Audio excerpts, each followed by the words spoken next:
আসসালামু আলাইকুম রহমতুল্লাহ। দৈনন্দিন জীবনে এর চেয়ে ভালো আমল আর নেই। এর চেয়ে ছোট এবং দামি আমল আর নেই। অর্থাৎ এর চেয়ে ছোট এবং দামি আমল আর নেই। এই আমলটা করলে কি হয়?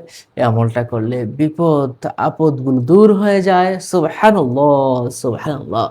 এই আমলটা করলে আপনার টেনশন, দুশ্চিন্তা দূর হয়ে যায়। আল্লাহু আকবার, আল্লাহু আকবার।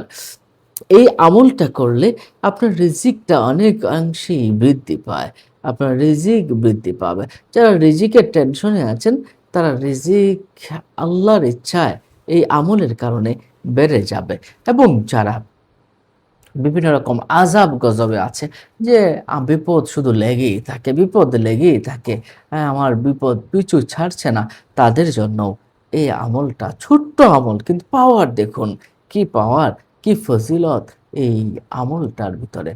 বিপদ দূর হবে, টেনশন দূর হবে, রিজিক আসবে, আযাব-গজবগুলো আপনার কাছ থেকে দূর হতে থাকবে। আপনি যে দোয়া করবেন সেই দোয়াগুলো আল্লাহ পাক রব্বুল আলামিন কবুল করতেই থাকবেন, করতেই থাকবেন। এরপরে আপনার গুনাহগুলো আল্লাহ পাক রব্বুল আলামিন ক্ষমা করে দিবেন। আপনার গুনাহ মাফ করে দিবেন আল্লাহ পাক রব্বুল আলামিন। এবং আল্লাহ পাক রব্বুল আলামিন এই ছোট্ট আমলের দ্বারা বৃষ্টি নাজিল করবেন। অর্থাৎ রহমতের বৃষ্টি আপনার উপরে বর্ষিত হতে থাকবে। অর্থাৎ আপনার উপরেও রহমত বর্ষিত হতে থাকবে। আল্লাহ পাক রব্বুল আলামিন পবিত্র কোরআনে বলেছেন, ইউরসিলিস সামাউ দিরারা ইউরসিলিস সামাউ দিরারা। আল্লাহ পাক রব্বুল আলামিন আকাশ থেকে বৃষ্টি বর্ষণ করে থাকেন। সুবহানাল্লাহ। এই ছোট্ট একটি আমল দ্বারা সম্পদ লাভ হয়।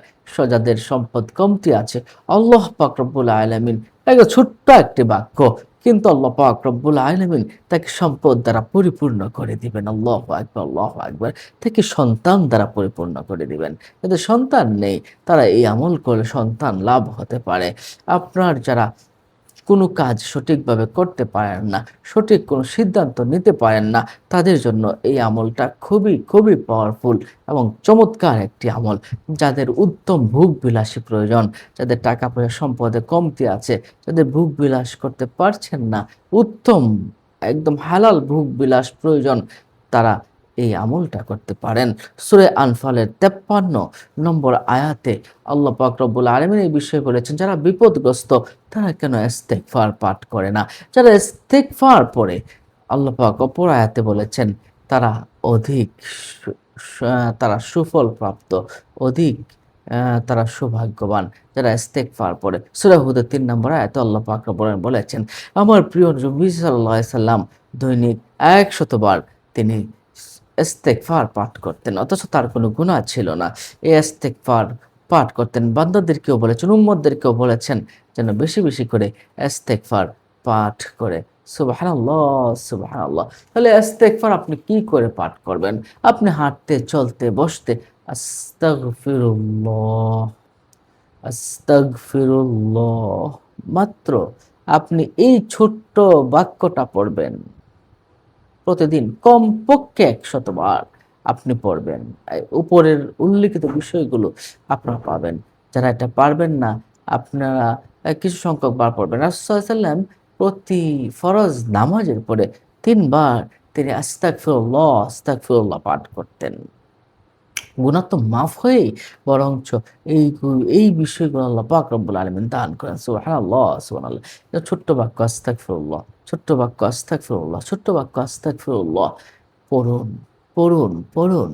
নিশ্চয় আল্লাহ পাক রব্বুল আলামিন আপনাকে অনেক অঢেল সম্পদ এবং অনেক মানসিক প্রশান্তি এবং আপনার টেনশনগুলো দূর করে দিবেন।